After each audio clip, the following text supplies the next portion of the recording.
အပြင်လေးကမေပဲပြင်လိုပေါ့နော်သူကမေပဲပြင်နဲ့ပုံစံတူတယ်ဒါပေမဲ့သူ့မှာဆိုရင်အတီးချေလေးရှိရပေါ့နော်ဒါကြတော့မတီးသေးဘူးအခုမှပွင့်တာပေါ့နော်ဒီအရွက်ကိုတချို့ကြတော့ဒီတုတ်စားကြတယ်ဒီလက်ဖက်တုတ်ထဲမှာလည်းထည့်ပြီးမှထည့်စားပြီးမှတုတ်ကြတာပေါ့နော်အညွန့်နုလေးကိုဒီတိုင်းရင်တော့နန်တယ်ဒါပေမဲ့လေကိုကအရေးဖြောပြီးမှတုတ်စားတဲ့အခါမှာကြတော့အနက်အသက်တွေမရှိတော့စားလို့တော်တော်ကောင်းတာပေါ့နော်ဒီအပင်လေးကဘာအတွက်ကောင်းစေတယ်လဲဆိုသူ့ရဲ့အတီးကိုယူပြီးမှအထဲမှာရှိတဲ့အစေ့လေးကိုပေါ့နော်ကိုကမြေအိုးထဲမှာကိုကလော်ပြောမှထူထောင်ပြောမှကိုကဒီနန်းစီစစ်နဲ့ပေါ့နော်ကိုကဒီရောပြမရောမွေပြမကိုကဒီညင်းဖြစ်တဲ့နေရာပေါ့နော်ညင်းဖြစ်တဲ့တူတွေဆိုရင်သူ့ရဲ့ဒီပေါ့နော်ဒန့်ကျွဲပင်လေးကို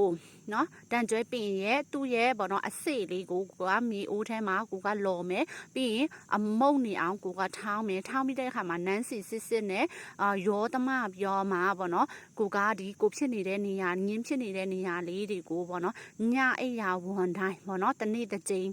ကိုကပုံမှန်လိမ့်ပေးမယ်ဆိုရင်10ရက်တိတိကိုကလိမ့်ပေးမယ်ဆိုရင်ကိုရဲ့ညင်းဖြစ်နေတာကိုပျောက်ကင်းတက်တာစေတာပေါ့နော်သူကဒီနေရာတော်တော်များများမှာပေါ့နော်ဒီရာနာတာတို့တခြားအနာတွေပေါ့နော်ပြီးဝမ်းတွေလည်းမှန်စေတယ်ပြီးရင်ကိုပူတာဆိုလည်းအသုံးပြုပေးလို့ရတာပေါ့နော်ဒါကလည်းတော့ဒီဒန့်ကျွဲပြင်ပေါ့နော်တုတ်စားလို့လည်းရပါတယ်အခုမိုးတွင်းဆိုရင်